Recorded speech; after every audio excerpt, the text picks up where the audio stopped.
Hola, somos De Negra, un estudio de diseño de Argentina que se especializa en branding e identidad de marca.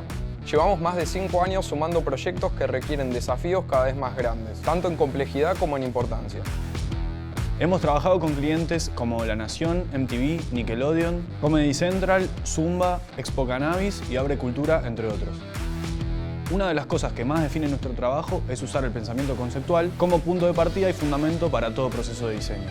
Creemos que el diseño debe trascender las tendencias gráficas del momento y apuntamos a la construcción de identidades que, desde nuestro punto de vista, son más complejas y profundas.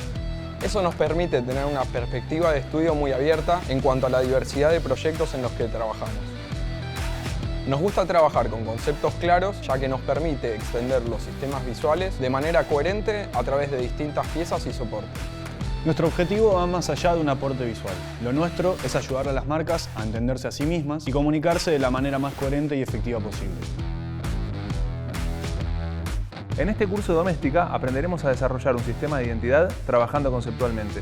Diseñaremos una marca desde cero, explorando sus alcances y límites, aprendiendo a comunicar sus valores con impacto. El proyecto final del curso será diseñar el sistema de identidad de un personaje ficticio. Utilizaremos como base la figura de Kiko, el personaje del Chavo del Ocho, y diseñaremos un sistema de identidad basado en su personalidad. Comenzaremos con una breve introducción a qué es un sistema de identidad y cómo generar piezas de comunicación de alto impacto.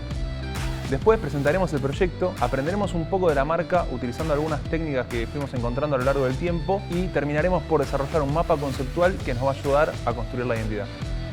Empezaremos por construir un moodboard que nos va a ayudar a entender el tono visual. Después seguiremos con la exploración gráfica, en la cual vamos a encontrar los recursos propios de la marca. Pasaremos a diseñar piezas de presentación y promoción para luego generar acciones de comunicación un poco menos tradicionales.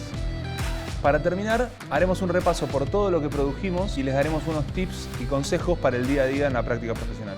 Al finalizar este curso, habrás logrado crear la identidad de una marca. Para realizar este curso no se requiere más que una base de conocimientos de diseño y saber manejar algún programa de diseño vectorial y retoque fotográfico. Solo necesitarás una computadora con ambos programas. Aprende a diseñar sistemas de identidad y a generar piezas y acciones de comunicación de alto impacto.